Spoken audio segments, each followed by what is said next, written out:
Good morning बच्चों। कैसे हैं आप सभी। आपका स्वागत है हमारे YouTube channel study with Shailendra में। और बच्चे, आज से हम एक नया सेशन शुरू कर रहे हैं जिसमें हम इतिहास के सभी जितने पीवाईपी क्वेश्चंस होंगे उनको हम डिस्कस करेंगे। तो इस वीडियो के अंदर हम प्राचीन भारत के प्राचीन भारत के एमसीक्यूज जो है वो डिस्कस करने वाले हैं। ठीक है, तो हम जितने भी हमारे एमसीक्यूज होंगे वो सब पीवाईपी क्वेश्चंस पर बेस्ड होंगे, पीवाईपी पर बेस्ड होंगे।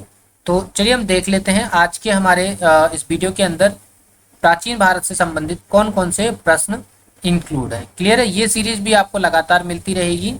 मैथ की सीरीज आपकी जो आर एस अग्रवाल की सीरीज चल रही है उससे रिलेटेड आपको वीडियो लगातार कंटिन्यूसली मिल रहे होंगे। क्लियर है, तो देखिए बच्चों, हमारे सामने पहला क्वेश्चन है, क्या है कि हड़प्पा की खोज किसने की थी। ठीक है, ऑप्शन है, पहला option Dayaram Sahni, second Rakhaldas Banerjee, and third M M Vats, और चौथा है अन्य। ठीक है, तो देखिए बच्चों, हड़प्पा की जो खोज है वो किसने की थी। हड़प्पा की खोज की थी दयाराम साहिनी ने। क्लियर है, हड़प्पा की खोज किसने की थी बच्चा। हड़प्पा की खोज जो है वो दयाराम साइनी ने की थी। और बच्चा, ये जो खोज की थी इन्होंने वो 1921 में की थी। क्लियर है ना, हड़प्पा की जो खोज है बच्चा वो दयाराम साइनी ने की थी। कब, 1921 में की थी। हालांकि दयाराम साइनी का जो साथ दिया था, उनके साथ इस खुदाई में जो उनके साथ थे वो थे माधो स्वरूप वत्स, MS वत्स। ठीक है, वत्स। ठीक है, माधो स्वरूप वत्स इनका पूरा नाम था। तो इस सवाल का जो आंसर है वो हमारा क्या आंसर, दयाराम साहिनी। राखालदास बनर्जी से संबंधित भी हम जान लेते हैं। तो देखिए बच्चा, राखालदास बनर्जी ने जो है, जो राखालदास बनर्जी जी हैं, इन्होंने 1922 में मोहन जोदड़ो की खोज की थी। क्लियर है, MM बत्स नहीं है। MS बत्स होता तो हम मान लेते कि दयाराम साहिनी के साथ इन्होंने खोज की है। तो इस हिसाब से इसका आंसर, ये तो दोनों क्रॉस हो वैसे ही पहले हो जाते हैं, तो फिर हमारा इन दोनों में ऑप्शंस बचता। तो लेकिन हमको मालूम है दयाराम साहिनी इसका आंसर है। क्लियर है, हड़प्पा की खोज किसने की थी। हड़प्पा की खोज की थी दयाराम साहिनी ने। कब की थी, 1921 में की थी। किसके साथ मिलकर की थी, MS बत्स के साथ मिलकर की थी। और किसके निर्देशन में की थी, ये भी क्वेश्चन कई बार बनता है बच्चा कि किसके निर्देशन में की थी। तो इसका, तो सर जॉन मार्शल जो है वो उनके नेतृत्व में दयाराम साहिनी ने 1921 में हड़प्पा की खोज की थी। क्लियर है बच्चों, चलिए, तो उम्मीद करते हैं इस सवाल का आंसर आपको समझ में आ गया होगा। तो फिर देखते हैं हम नेक्स्ट क्वेश्चन। क्वेश्चन है कि आर्य भारत में कहां से आए थे। क्वेश्चन है, आर्य भारत में कहां से आए थे। क्लियर है, पहला ऑप्शन है आपका पश्चिम एशिया से, दूसरा ऑप्शन है आपका पूर्व एशिया से, तीसरा है केंद्रीय एशिया से, और चौथा है आपका दक्षिण एशिया से। क्लियर है, अब देखिए बच्चे, ये थोड़ा सा विवादित क्वेश्चन है क्योंकि इससे रिलेटेड एक और ऑप्शन आता है कि आर्य जो है वो एक्चुअल में, आर्य जो है वो मैक्स मूलर के अनुसार, किसके अनुसार, मैक्स मूलर के अनुसार आर्य जो है वो मध्य एशिया से आए थे। आर्य कहां से आए थे बच्चा, मध्य एशिया से आए थे। किसके अनुसार आए थे, मैक्स मूलर के अनुसार। क्लियर है, लेकिन इसमें मध्य एशिया ऑप्शन में नहीं है। तो फिर इसका जो दूसरा जो आंसर माना जाता है वो माना जाता है केंद्रीय एशिया से। क्लियर है बच्चा, दूसरा ऑप्शन क्या होगा इसका आंसर, केंद्रीय एशिया से। क्लियर है, तो ये आपको याद रखना है कि आर्य भारत में कहां से आए थे। आर्य भारत में जो आए थे वो मैक्स मूलर के अनुसार मध्य एशिया से आए थे। और आपके जो पेपरों में सबसे ज्यादा जो ऑप्शन आया है वो मध्य एशिया ही आया है, लेकिन इस क्वेश्चन में मध्य एशिया नहीं है। तो इस टाइप की जब भी आपको मध्य एशिया नहीं मिलेगा तो फिर दूसरा ऑप्शन आपको केंद्रीय एशिया मिलेगा। क्लियर, ये आपको याद रखना है। इसके दो ही ऑप्शंस मिलेंगे, आर्य भारत में कहां से आए थे, या तो आपको ऑप्शन मिलेगा मध्य एशिया या मिलेगा आपको केंद्रीय एशिया। ठीक है, दोनों में जो भी मिले आपको वही चूज कर लेना है। यहाँ पर चूंकि मध्य एशिया नहीं है तो दूसरा ऑप्शन हमारे पास है केंद्रीय एशिया। तो आर्य भारत में कहां से आए थे, तो इस सवाल के हिसाब से इसका आंसर क्या हो जाएगा, केंद्रीय एशिया। क्लियर है बच्चे, उम्मीद करते हैं इस सवाल का आंसर भी आपको समझ में आ गया होगा। तो फिर चलते हैं हम नेक्स्ट क्वेश्चन पर। देखिए बच्चे क्वेश्चन क्या है कि कर्म का सिद्धांत किससे संबंधित है। ऑप्शन ए मीमांसा, दूसरा वेदांत, तीसरा न्याय और चौथा है ये सब। तो देखिए बच्चा, कर्म का सिद्धांत जो है वो जैमिनी ने दिया है। कर्म का सिद्धांत जो है वो जैमिनी ने दिया है। और किसमें दिया है, उन्होंने अपने दर्शन शास्त्र जिसका नाम है मीमांसा, क्या नाम है बच्चा, जिसका नाम है मीमांसा, इसमें उन्होंने वर्णित किया है। क्लियर है। तो कर्म का जो सिद्धांत है बच्चा, वो कर्म का सिद्धांत जैमिनी ने अपने दर्शन शास्त्र मीमांसा में दिया है। तो इस हिसाब से इस सवाल का जो आंसर है, इस क्वेश्चन का आंसर है बच्चा, वो क्या हो जाएगा, मीमांसा हो जाएगा। ठीक है। अब वेदांत होता क्या है, वेदांत होता है वेदों का अंत, अर्थात वेदांत जो हम बोलते हैं वो बोलते हैं उपनिषद को। तो इस हिसाब से उपनिषद तो इसका आंसर है ही नहीं, पहले हम देख चुके हैं कि कर्म का सिद्धांत किसने दिया था, जैमिनी ने दिया था मीमांसा में अपने दर्शन शास्त्र के अनुसार। इस सवाल के हिसाब से इसका आंसर क्या है, मीमांसा है। तो बचे हुए जो 3 ऑप्शन है हम उनको डिस्कस कर रहे हैं। तो वेदांत का मतलब होता है वेदों का अंत, जो अर्थात हम बोलते हैं उपनिषदों को हम वेदांत भी बोल देते हैं। क्लियर है बच्चे। चलिए अब देखते हैं न्याय। तो जो न्याय दर्शन शास्त्र है, न्याय दर्शन शास्त्र जो है वो किसने दिया था बच्चा, वो दिया था महर्षि गौतम ने। ठीक है, महर्षि गौतम ने जो दिया था वो क्या दिया था, न्याय दर्शन जो है वो किसने दिया था, महर्षि गौतम ने दिया था। ठीक है। तो ये चौथा ऑप्शन आपका डिस्कस करने लायक है नहीं। तो इस सवाल का आंसर क्या है बच्चे, इस सवाल का आंसर है मीमांसा। क्लियर है।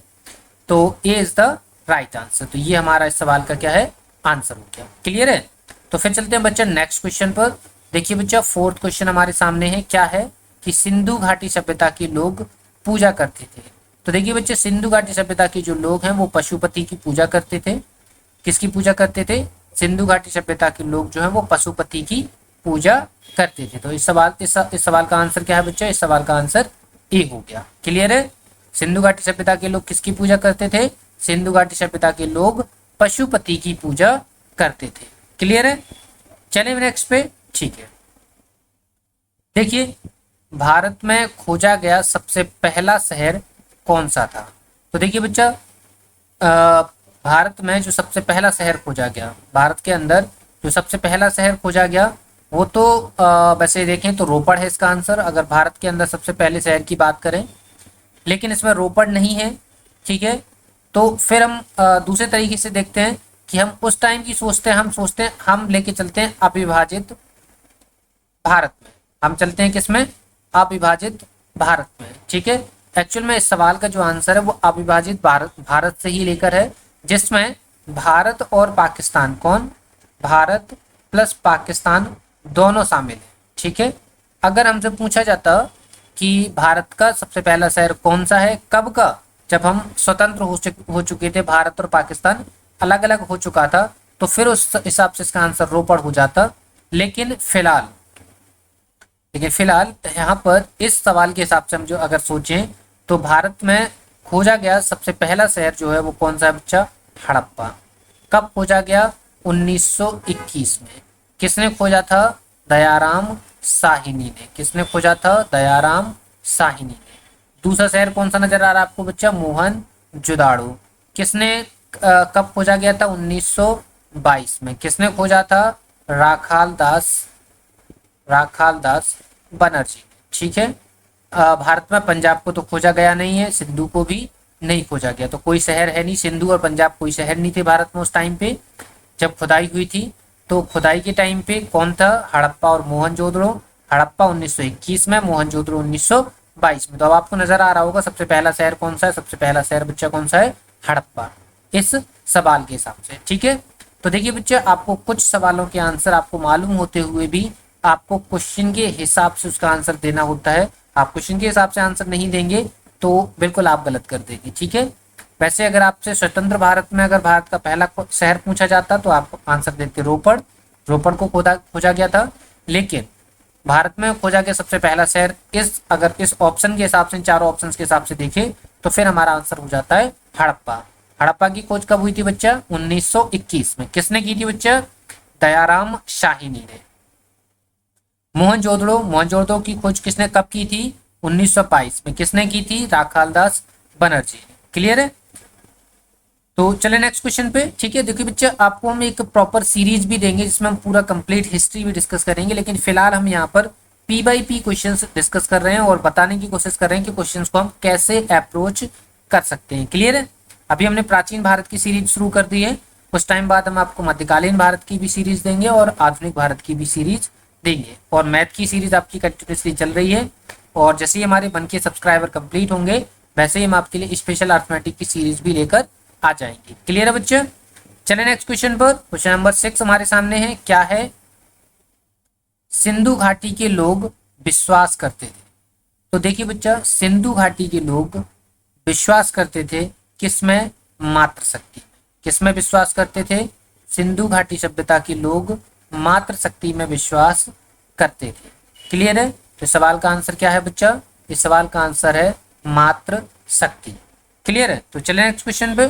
ठीक है, नेक्स्ट क्वेश्चन आ जाता है, आर्य शब्द का शाब्दिक अर्थ क्या होता है? तो आर्य शब्द का शाब्दिक अर्थ जो होता है बच्चा वो होता है श्रेष्ठ या कुलीन।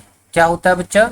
श्रेष्ठ या कुलीन। तो इस शब्द का आंसर क्या हो गया? श्रेष्ठ या कुलीन। कहीं कहीं बच्चा इस जगह पे लिख के आ जाता है उच्च वर्ण का, तो ये भी आपको याद रखना है। आर्य क्या होंगे?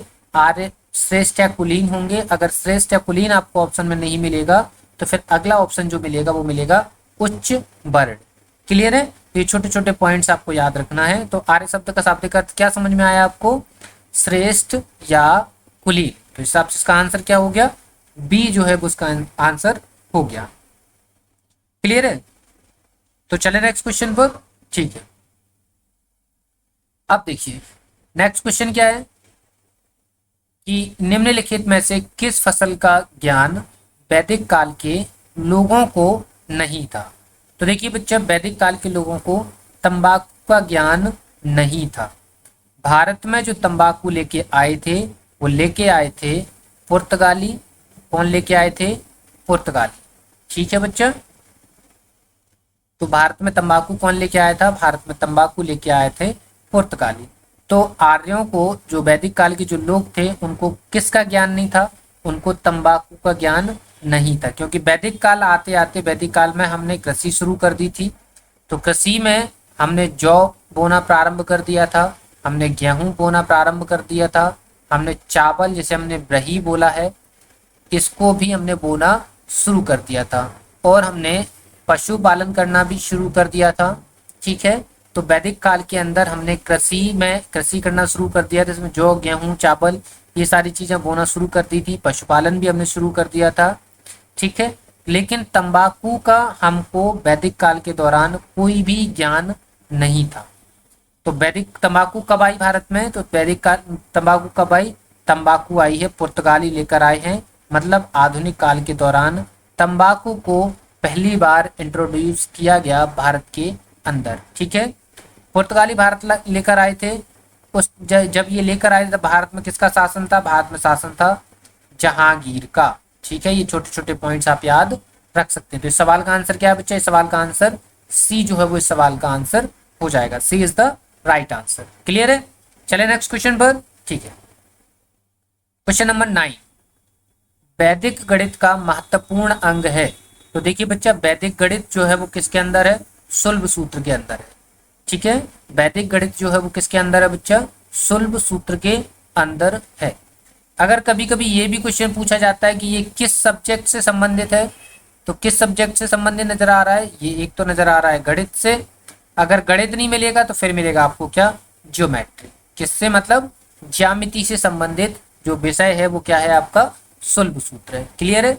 वैदिक गणित है, मतलब इसमें गणित से संबंधित जो छोटे छोटे पॉइंट्स हैं, मतलब ट्रिक्स हैं, वो वैदिक गणित किसके अंदर है? सुलभ सूत्र के अंदर लिखी हुई है। या फिर अगर मैथ नहीं मिलता है, मतलब गणित नहीं मिलता है, तो फिर मिलेगा आपको ज्यामिति। क्लियर है? तो वैदिक गणित का महत्वपूर्ण अंग क्या है बच्चा? सुलभ सूत्र है। क्लियर है? उपनिषद क्या होते हैं बच्चा? उपनिषदों में वेदों की व्याख्या की गई है। प्रत्येक वेद का अपना उपनिषद है। किसी वेदों के 2 उपनिषद है, किसी का 1 उपनिषद है। टोटल उपनिषदों की संख्या आप देखें तो टोटल उपनिषदों की संख्या है बच्चा कितनी? 7।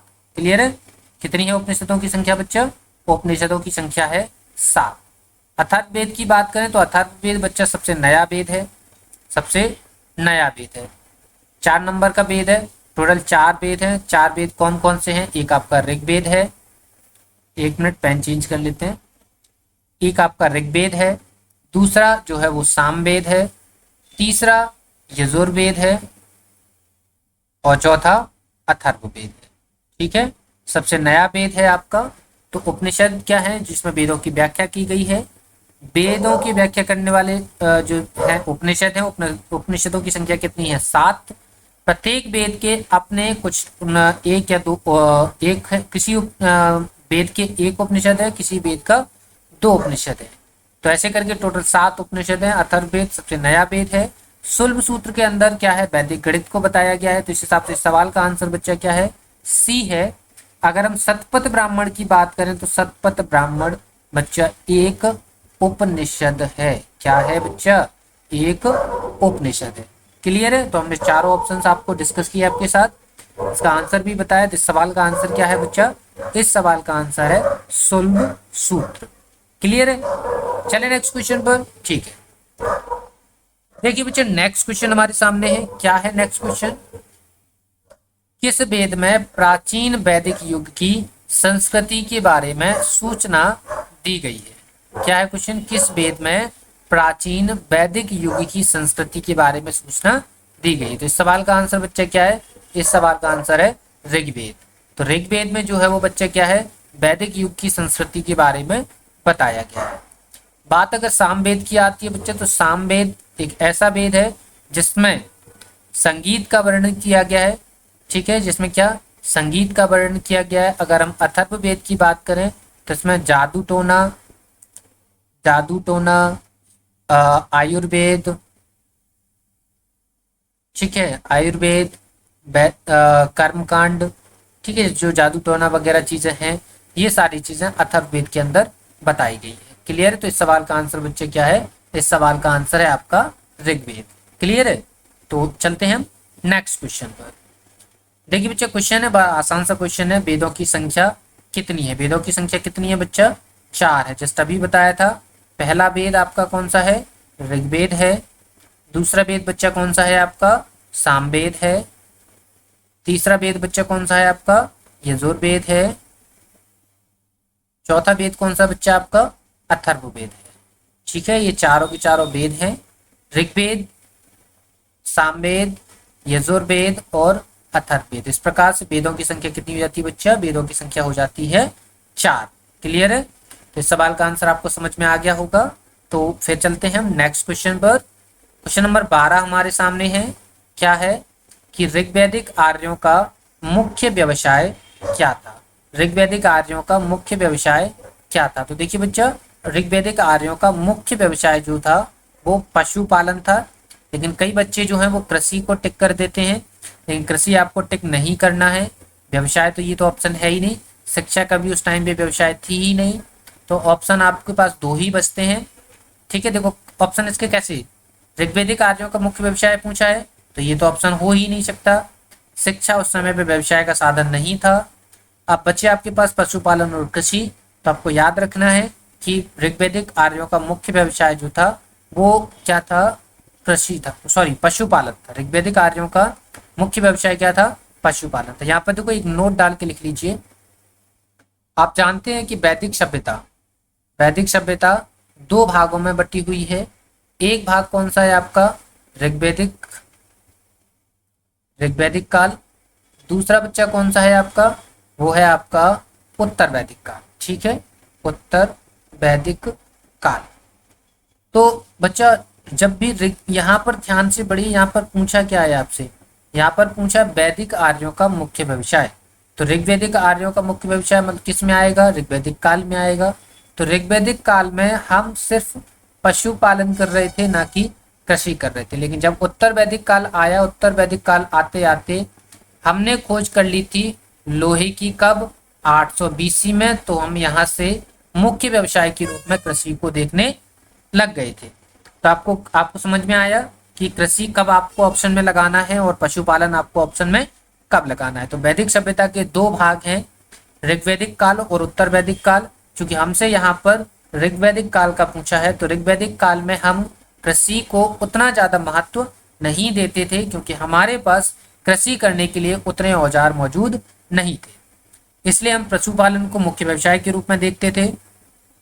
लेकिन उत्तर वैदिक काल में 800 बीसी में लोहे की खोज हो जाती है, जिस कारण कृषि के उत्पादों में या कृषि को करने में या एग्रीकल्चरल फील्ड में एक क्रांतिकारी परिवर्तन आता है, जिस कारण उत्तर वैदिक काल में मुख्य व्यवसाय के रूप में कृषि का सृजन होता है।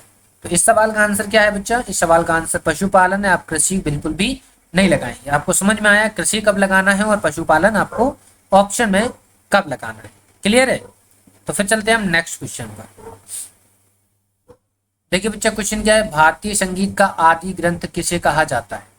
तो अभी बताया कि भारतीय संगीत का आदि ग्रंथ या भारतीय संगीत का जनक किसे कहा जाता है? सामवेद को कहा जाता है। ठीक है, ज्यादा बताने की जरूरत है नहीं। ऋग्वेद, अथर्ववेद, यजुर्वेद के बारे में बताने की जरूरत है नहीं, आप जानते हैं, आपको बताया भी जा चुका है। जिस तरीके से सवाल की जानकारी रहेगी आपको उस तरीके से ऑप्शंस को डिस्कस करके बताया जाएगा। क्लियर है? तो भारतीय संगीत का आदि ग्रंथ किसे कहा जाता है? भारतीय संगीत का आदि ग्रंथ सामवेद को कहा जाता है। क्लियर है? तो चलते हैं हम नेक्स्ट क्वेश्चन पर। क्वेश्चन है, प्रथम विधि निर्माता कौन है? तो प्रथम विधि निर्माता मनु को माना जाता है। किसको माना जाता है बच्चा? प्रथम विधि निर्माता मनु को माना जाता है। इस हिसाब से सवाल का आंसर क्या है बच्चा? इस सवाल का आंसर है Manu. It means C is the right answer. Clear है? अब बात हम सेल्यूकस की कर लेते हैं। तो बच्चा सेल्यूकस जो है वो किसका? सिकंदर का। किसका? सिकंदर का। कौन था? सिकंदर का सेनापति था। किसका सेनापति? थल सेना का। ठीक है, सिकंदर का तो सेनापति था, लेकिन सेनापति किसका था? थल सेना का। ठीक है, तो जो सेल्यूकस निकेटर था वो सेनापति था किसका? सिकंदर का। इसका बाद में जो है सेल्यूकस निकेटर का चंद्रगुप्त मौर्य के साथ युद्ध होता है, जिसमें सेल्यूकस निकेटर जो है वो हार जाता है और चंद्रगुप्त मौर्य जो है वो जीत जाता है। क्लियर है? बाकी की स्टोरी हम बाद में देखेंगे। ठीक है, चाणक्य की बात कर लेते हैं। तो चाणक्य जो है वो चंद्रगुप्त मौर्य के कौन थे? प्रधानमंत्री भी थे। चंद्रगुप्त मौर्य के प्रधानमंत्री भी थे और कौन थे? और गुरु भी थे। क्लियर है? चंद्रगुप्त मौर्य के गुरु और प्रधानमंत्री कौन थे? चाणक्य थे। क्लियर है? तो इस सवाल का आंसर क्या हो गया? इस सवाल का आंसर हो गया सी इज द राइट आंसर। इस सवाल का आंसर है मनु। क्लियर है? तो चलते हैं हम नेक्स्ट क्वेश्चन पर। अब देखिए क्वेश्चन है, कृष्ण भक्ति का प्रथम और प्रधान ग्रंथ कौन सा है? तो देखिए बच्चा, कृष्ण भक्ति का प्रथम और प्रधान ग्रंथ जो है वो श्रीमद् भागवत है। ठीक है, क्या है? श्रीमद् भागवत है। बात अगर हम महाभारत की करते हैं तो महाभारत बच्चा एक क्या भक्ति का स्रोत नहीं है, हालांकि ये संबंध तो कृष्ण से ही है इसका, लेकिन ये भक्ति का बिल्कुल भी कोई भी संबंध इससे महाभारत से नहीं है। हाँ, गीत गोविंद की आप बोल सकते हैं। तो गीत गोविंद में कृष्ण और राधा के प्रेम को दर्शाया है। गीत जो आपकी गीत गोविंद है इसमें राधा और कृष्ण के प्रेम को दर्शाया है, और इसको लिखा किसने है? लिखा है इसको जयदेव। ठीक है, इसको लिखा किसने है? लिखा है इसको जयदेव ने। तो इस सवाल का आंसर क्या है? श्रीमद् भागवत। क्लियर है? तो फिर चलते हैं हम नेक्स्ट क्वेश्चन पर। क्वेश्चन नंबर 16 हमारे सामने है, ऋग्वेद में संपत्ति का मुख्य रूप क्या था? तो देखिए बच्चा, ऋग्वैदिक काल में संपत्ति का जो मुख्य प्रमुख रूप था वो था गाय। गाय अर्थात गोधन। क्या था? गाय अर्थात गोधन। तो इस सवाल का आंसर क्या है? सवाल का आंसर हो गया बी। क्लियर है? तो फिर चलते हैं हम नेक्स्ट क्वेश्चन पर। क्वेश्चन नंबर 17 है, पुराणों की संख्या पूछी है। पुराणों की संख्या कितनी है बच्चा? पुराणों की संख्या है टोटल 18। इस 18 में सबसे अगर प्राचीन पुराण देखें तो सबसे प्राचीन पुराण है आपका मत्स्य पुराण। कौन सा? सबसे प्राचीन पुराण है आपका मत्स्य पुराण।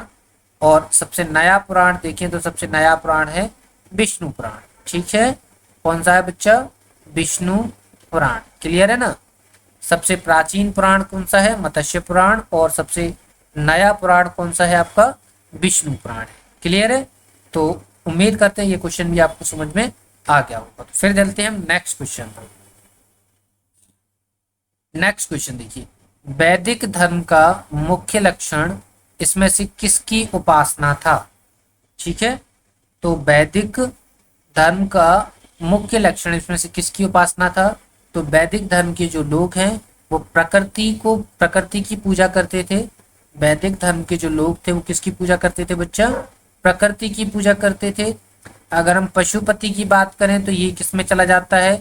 सिंधु घाटी सभ्यता में, क्योंकि सिंधु सभ्यता के जो लोग थे वो पशुपति की और मातृ देवी की पूजा करते थे। क्लियर है? तो सवाल का आंसर क्या हो गया बच्चे? सवाल का आंसर हो गया बी। तो फिर चलते हैं हम नेक्स्ट क्वेश्चन पर। क्या है कि किस देवता के लिए ऋग्वेद में पुरंदर शब्द का प्रयोग हुआ है? तो देखिए बच्चा, ऋग्वेद में पुरंदर शब्द का जो प्रयोग किया गया है वो इंद्र के लिए किया गया है। किस देवता के लिए किया गया है बच्चा? वो किया गया है इंद्र देवता के लिए। पुरंदर शब्द का प्रयोग किस में किया गया है? ऋग्वेद में किया गया है। क्लियर है? फिर चलते हैं हम नेक्स्ट क्वेश्चन पर। क्वेश्चन नंबर 20 जस्ट अभी बताया था आपको। शुल्ब सूत्र किस विषय से संबंधित पुस्तक है? तो शुल्ब सूत्र एक गणित से संबंधित पुस्तक है। गणित नहीं होगा तो फिर किससे संबंधित होगी?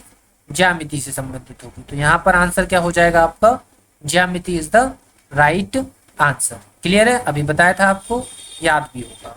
तो फिर चलते हैं हम नेक्स्ट क्वेश्चन पर। अस्तो माँ सदगम्या, अस्तो माँ सदगम्या कहाँ से लिया गया है? तो बच्चा ये लिया गया है ऋग्वेद से। कहाँ से लिया गया है? लिया गया है ऋग्वेद से। तो इसका आंसर क्या हो जाएगा बच्चा? Rigveda is the right answer. Clear है? तो फिर चलते हैं हम नेक्स्ट क्वेश्चन पर। क्या है बच्चा? प्राचीन भारत में निष्क, निष्क नाम से क्या जाने जाते थे? तो निष्क नाम से हम जानते थे किसको? आभूषण को। स्वर्ण आभूषणों को हम निष्क कहते थे। कब? प्राचीन भारत में। क्लियर है बच्चे? समझ आ गया होगा। तो B is the right answer. Clear है? तो फिर चलते हैं हम नेक्स्ट क्वेश्चन पर। देखिए क्वेश्चन है, योग दर्शन के प्रतिपादक हैं। योग दर्शन के प्रतिपादक कौन है? महर्षि पतंजलि। कौन है बच्चा? महर्षि पतंजलि। क्लियर है? तो योग दर्शन के प्रतिपादक कौन है? महर्षि पतंजलि। क्लियर है? अब देखिए बच्चा, अगर गौतम को देखें तो गौतम ने किसकी करी है? न्याय की, न्याय दर्शन की इन्होंने स्थापना करी है। चाणक्य की बात करें तो चाणक्य ने अर्थशास्त्र की रचना की है। और विदुर जो है वो इनका संबंध महाभारत से, किससे है बच्चा? महाभारत से इनका संबंध है। तो इसका आंसर क्या है बच्चा? Patanjali is the right answer. Clear है? तो फिर चलते हैं हम नेक्स्ट क्वेश्चन पर। क्वेश्चन नंबर 24 है, उपनिषद पुस्तकें किससे संबंधित हैं? तो उपनिषद जो पुस्तकें हैं वो दार्शनिक पुस्तकें हैं जो लोगों का मार्गदर्शन करती हैं। तो अर्थात ये कैसी पुस्तकें हैं? दर्शन से संबंधित है। क्लियर है? तो उपनिषद पुस्तकें किससे संबंधित है? दर्शन से संबंधित है। इसका आंसर क्या होगा? Is the right answer. Clear है? तो चलते हैं हम नेक्स्ट क्वेश्चन पर। क्वेश्चन है, आरंभिक वैदिक साहित्य में सर्वाधिक वर्णित नदी कौन सी है? तो आरंभिक वैदिक काल में जो सबसे ज्यादा नदी का जिक्र है वो किसका है? सिंधु नदी का सबसे ज्यादा जिक्र मिलता है। क्लियर है? तो आरंभिक वैदिक साहित्य में सर्वाधिक वर्णित जो नदी है वो कौन सी है बच्चा? सर्वाधिक वर्णित नदी है सिंधु। क्लियर है? तो उम्मीद करते हैं इस वीडियो के सभी क्वेश्चंस आपको समझ में आए होंगे। इस वीडियो के अंदर हमने सभी P/P क्वेश्चंस को आपके साथ डिस्कस करने की कोशिश की है। ठीक है? ये सीरीज आपकी कंटिन्यूसली आपको मिलती रहेगी। आप हमें अपना सपोर्ट प्रोवाइड करते रहिए। ऐसे ही आपको हम वीडियोस धीरे धीरे करके प्रोवाइड करवाएंगे। तो एंशिएंट हिस्ट्री की सीरीज का ये पार्ट 1 था। पार्ट 1 और डे 1 ये कंटिन्यूसली आपको मिलेगी। कुछ टाइम बाद हम मध्यकालीन भारत की भी P/P क्वेश्चंस की सीरीज आपको प्रोवाइड करवाएंगे। ठीक है? मैथ में आपकी आर एस अग्रवाल की चल ही रही है। और याद रखिए बच्चा, वीडियो की डिस्क्रिप्शन में आपको टेलीग्राम चैनल की लिंक मिलेगी, टेलीग्राम चैनल की लिंक मिलेगी, वहां से जाकर आप टेलीग्राम चैनल को ज्वाइन कर पाएंगे, जहां पर हम आपको अपने सभी सेशंस के पीडीएफ प्रोवाइड करवाते हैं। क्लियर है। इसी के साथ ही बच्चा अगर आप अपने कोई भी डाउट्स हमें सेंड करना चाहते हैं तो डाउट्स हमें आप अपने हमारे व्हाट्सएप नंबर 9516752582 9516752582 पर सेंड कर सकते हैं।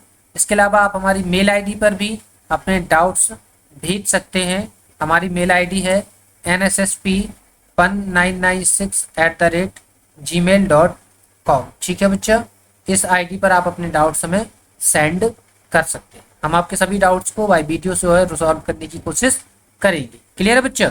तो उम्मीद करते हैं सेशन पसंद आया होगा। पसंद आए तो वीडियो को लाइक और शेयर जरूर करिएगा, चैनल को सब्सक्राइब करना ना भूलिएगा। तो मिलते हैं आपसे नेक्स्ट वीडियो में, तब तक के लिए धन्यवाद।